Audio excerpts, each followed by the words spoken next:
Bana, ligi imemalizika siku ya jana ambapo Yanga amekuwa bingwa rasmi wa ligi ya NBC Premier League nchini Tanzania, lakini kuna maswali mengi ambayo yanakosa majibu mpaka hivi sasa.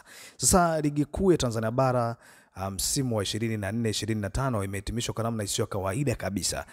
Klabu ya Yanga yenye historia kubwa na ushawishi mpana katika soka la Tanzania imetoa ubingwa wake wa 4 mfululizo na wa 31 kwa ujumla, baada ya ushindi wa mabao mawili dhidi ya masimu wao ambaye sana tumekuwa ukiona wapinzani wakubwa ni klabu ya Simba katika mchezo wa mwisho wa msimu uliofanyika Juni 25, 2025 kwenye uwanja wa Benjamin Mkapa. Kwa kawaida ubingwa huleta shamra nyingi, sherehe na maadhimisho kama ambavyo tumezoea, lakini msimu hii hizo zimekupungua kwa kiasi fulani, tena kwa kiasi kikubwa sana, huku ligi ikimalizika katika mazingira ya sintofahamu, maswali mengi yasiojibiwa na kumbukumbu ya mvutano ulihusisha siasa, ushawishi na sintofahamu ya kikawaida. Kilichoanza kama sakata la kuahirishwa kwa mechi moja, ile ya dabi ya Kariakoo ilikuwa ichezwe Machi 8 mwaka 2025, kimegeuka kuwa doa kubwa katika uhalali wa taswira ya ligi nzima.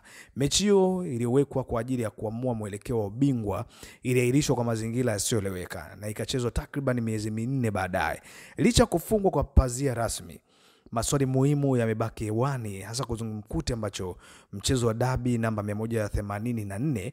Haya si maswali ya kawaida tu ya soka, bali maswali yanayozunguka mamlaka, maamuzi, uwajibikaji na uadilifu wa taasisi zinazosimamia mchezo wetu pendwa wa mpira wa miguu. Swali la kwanza ambalo lipo ni kwa nini mechi iliahirishwa Machi 8 na ripoti iko wapi?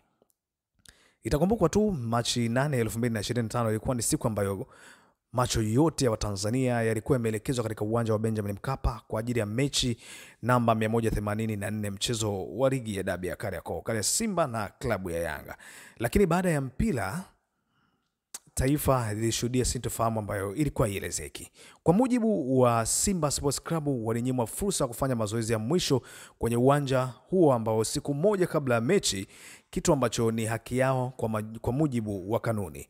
Baada ya hali hiyo, Simba waliamua kutoingia uwanjani siku ya mechi, wakidai mazingira kutoaminiana na ukiukwaji wa haki zao ambazo zilikuwa zinawaruhusu wao kufanya maandalizi. Hali hiyo ilizua mtafaruku mkubwa, mechi ikaahirishwa na bodi ya ligi yani TPLB kuahidi kufanya uchunguzi. Baada ya wiki kadhaa, viongozi wa juu wa TFF, TPLB na vilabu vyote viwili walikutana katika kikao kilichosema kuwa ni cha suluhu, yani kupata suluhisho ya jambo ambalo walikuwa wanaenda kujadili. Katika kikao hicho ambacho Yanga waliitwa, na msemaji wa Yanga Ali Kamwe alisema wazi kwa kwenye kikao hicho mtendaji mkuu wa TPLB Almasi Kasongo alikiri kuwepo kwa ripoti ya kilichochochea mechi 8, lakini pia akiongeza kuwa ripoti hiyo haijawahi kuwekwa hadharani hadi leo. Kwa nini ripoti hiyo haijatolewa? Imefichwa na nani? Nini kilibainika? Je, uchunguzi huu ulikuwa wa kweli au wa kufunika mambo? Haya ni maswali ya msingi ambayo hadi kufikia msimu mwisho hajapatiwa majibu ya wazi. Katika nchi yenye msingi ya wazi na uwajibikaji, ripoti kama hii huchapishwa kwa umma. Hapa Tanzania bado tunasubiri, labda pengine itakuja kutolewa siku moja. Lakini kingine, nani alipigia simu kuzuia geti la uwanja kufungiwa, yani kufunguliwa? Kabla ya mechi hiyo ambayo ilikuwa ichezwe Machi 8, Simba walifika uwanjani Benjamin Mkapa kwa ajili ya mazoezi ya mwisho. Lakini baadaye Simba wanasema walizuiwa kuingia uwanjani, wakidai kwamba geti la uwanja lilifungwa kwa makusudi na juhudi la kuingia kwenye uwanja huo kwa ajili ya maandalizi ya mwisho zilikwama. Taarifa za ndani zilieleza kuwa sauti ya imani ya kushirikiana zilianza kusikika, huku mashabiki wa viongozi wa pande zote mbili wakitumiana kuingiza mambo ya nje soka kwenye michezo. Hakuna kuaminiana. Hadi hiyo ilisababisha Simba kupoteza imani na mazingira ya mechi hiyo, wakiamua kutojitokeza kabisa katika siku ya mechi. Lakini kilichokuja baadaye ndicho kilichotoa doa zaidi. Baada ya kikao cha kujadili hatima ya mechi hiyo ambayo ilikuwa imeahirishwa na kupangiwa Juni 15, 2025, msemaji wa Yanga Ali Kamwe alieleza jambo ambalo lilishtua upande wa soka na wapenda soka duniani kote na nchini Tanzania. Kwenye kikao chetu tuliuliza pia kuhusu ripoti iliyotolewa Machi 8 na CEO wa bodi ya ligi Almasi Kasongo. Akakiri kuwa ripoti wanayo na kuna kiongozi mkubwa wa serikali alipiga simu kuzuia geti la uwanja lisifunguliwe, lakini hawawezi kumtaja hadharani. Na shangaa hili halijasemwa kwenye tunayozungumza leo, tumshauri akiamua kusema aseme yote, asibakishe. Hii ilikuwa ni kauli ambayo ilikuwa imetolewa na msemaji wa klabu ya Young Africans Ally Kamwe. Hili ni jambo zito, kiongozi wa serikali kupiga simu kirahisi na kuamuru alichoamuru. Kama ni kweli ni hatua ya simanzi kwenye soka.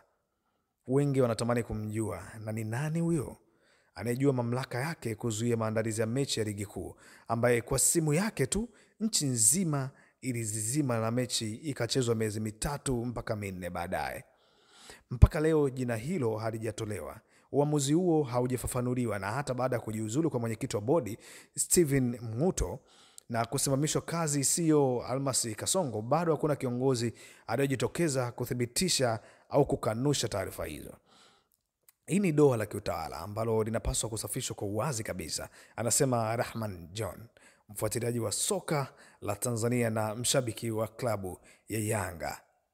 Ligi kuu ya Tanzania bara inaongozwa na kanuni zinazoelezeka, kanuni ambazo zimeandikwa wazi na zinasimamia mwenendo wa kila klabu, wachezaji, maofisa, na miongoni mwa kanuni hizo ni kanuni ya 31 inayosema timu yoyote itakayokosa kufika uwanjani bila sababu za msingi zinazokubalika kwa TFF na TPLB au na kusababisha mchezo usifanyike itakabiliwa na adhabu kadhaa.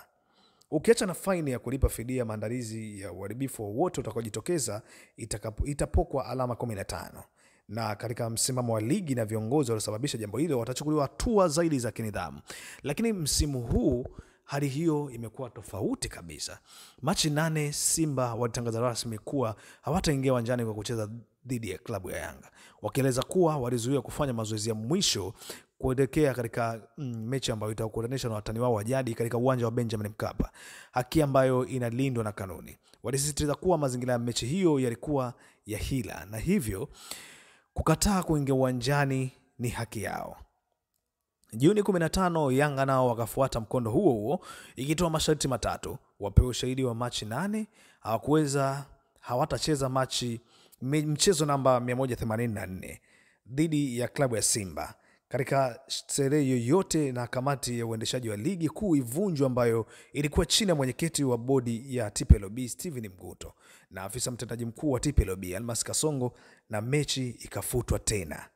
Kwa hiyo katika mechi 2 tofauti, vilabu viwili vilikuwa nchini vikigoma kushiriki mechi zilizopangwa rasmi. Lakini cha kushangaza zaidi, hakuna hata kimoja kilichoadhibiwa kwa mujibu wa kanuni. Badala yake, kilichotokea ni viongozi wa ligi kama vile mwenyekiti Steven Mguto na mtendaji mkuu Almasi Kasongo kujiuzulu ama kusimamishwa. Swali kuu linabaki, kanuni hizi zinatumiwa kwa nani? Je, timu ndogo za ligi kuu kama KMC ama Mashujaa FC wangegoma kwa mazingira haya wangepona, au hizi zinafanya kazi kwa watu wengine? Lakini swali lingine ambalo natakiwa tuende kujiuliza ni kwa nini marefa wa Misri, na je, ni suluhu la ishara ya kutoje kuaminiana?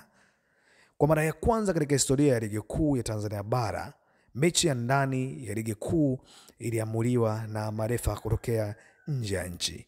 Mechi hii ya Juni 25 katika iliyowakutanisha watani wa jadi kati ya Simba na Yanga ilichezwa na mwamuzi maarufu kutokea Misri Amini Mohamed Amiri Omari, akisaidiwa na Mohamed Ahmed Abo kama mwamuzi msaidizi namba 1 na Samil Gamad Saad Mohamed ambaye atakuwa mwamuzi namba 2, wote kutokea taifa la Misri. Bila shaka kanuni ya 39 kifungu cha 2 ya ligi kuu Tanzania bara msimu huu ndio imeipa nguvu kamati ya marefa ya shirikisho la soka Tanzania TFF kuwateua marefa kutoka nje. Hakuna shaka kwamba hakukuwa na uvunjifu wa kikanuni kwa ujio wa marefa hao. Wachambuzi wa soka wanasema ni vigumu kuiendesha ligi ambayo timu zinahitaji waamuzi wa kigeni ili kushuhudia haki kitendeka. Hili linaashiria uaminifu umepotea, hasa kwenye mechi za Simba na Yanga. Kwa nadharia hiyo linaweza kuwajibu, ingawa halijathibitishwa na mamlaka zilizoleta maarifa hao. Lakini pia sasa, licha ya sifa zote ambazo walikuwa wamepewa kwa kutafsiri vizuri sheria za mchezo huo wa Juni 25, uteuzi wao umeibua maswali. Je, ilikuwa ni hatua ya dharura kuondoa mashaka ya upendeleo, au ni kielelezo cha kutokuaminiana katika mfumo wa maamuzi wa ndani? Pia hakuna taarifa rasmi kutoka TPLB au TFF kama uamuzi huu utakuwa wa kudumu. Swali kubwa hapa, je, katika dabi zote zijazo marefa kutoka nje ndio watapuliza filimbi au mazingira tu ya mchezo huu? Kama ni nini hatima ya marefa wa Tanzania? Naamini hili ni swali ambalo hata wewe mwenyewe umejiuliza. Kwa nini marefa wametokea mataifa ya nje, yani taifa la Misri? Kwa nini kanuni hazijafuatwa? Tunatambua kwamba ligi kuu Tanzania bara ina kanuni ambazo zimeandikwa na za wazi ambazo zinasimamia mwenendo husika.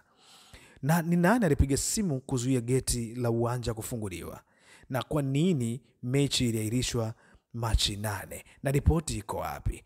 Naamini hata wewe una maswali mengi ambayo haujapata majibu mpaka leo, lakini naamini katika sehemu ya komenti utaenda kutujibu kwako umelipokea kwa namna gani hili ambalo limeamuliwa. Na maswali haya unahisi TPLB na TFF ina majibu?